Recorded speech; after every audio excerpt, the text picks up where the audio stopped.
લે ગોરીના તું આ વોચવા બેઠો છે કે ફોન જોવા બેઠો છે તારે? હવે લે હું ચાર ને જોઈ રહી છું કે ભણવાના ટાઈમે કોણ ફોન મચે ર? આ તારી દશા છે, આ તારી જ છે ને હિન્દી ની ચોપડી. હવે નીચે પૂછો આપણને ખબર તો પડે કે આપણું કેટલું નામ રોશન કરે છે. રહ્યો અરે પપ્પા હિન્દીમાં તો મને બધું આવડે છે. હિન્દીમાં તો મેં જોરદાર ટોપ કર્યું છે. એ તો અમને ખબર કે ટોપ કર્યું છે, પછી ટોપ ગેર માં મારો હાથ તારા બૈરામાં પડે છે. હા તમે ખાલી પૂછવાનું ચાલુ કરો ને. આ તો ના આવડે તો મુજી ના બૈરા કાઠા કરી નાખવાની છું. હા તો મને કે ઉપમા અલંકાર કને કેવાય? અરે ઉપમા અલંકાર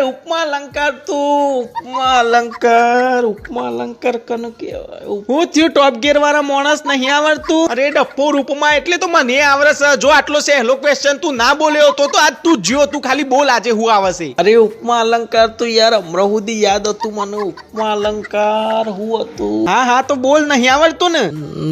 ના. અરે ગોરી ના, તને ઉપમા નહીં આવડતું? આટલા પૈસા બગાડીએ છીએ તો એ તને આટલું ઈઝી ક્વેશ્ચન નહીં આવડતું? ઉપમા અલંકાર નહીં આવડતા તો તું હું ભણે છે ઢોકણીમાં પાણી લઈને મરી જા. હા ઉપમા એટલે તને ખબર છે હું કહેવાય? ઉપમા નહીં આવડતું? અરે ઉપમા એટલે સોજીમાં ડુંગળી મરચું મેઠું આ બધું નાખીને બનાવીને ઉપમા કહેવાય. હા મરચું મેઠું નાખીને. હે તાને હું હા હરું ઠોટ ની સાર્યું પૂરેપૂરું ના બાપ ઉપર જ્યું છે. હા હરું ઠોટ્યું ડબલું.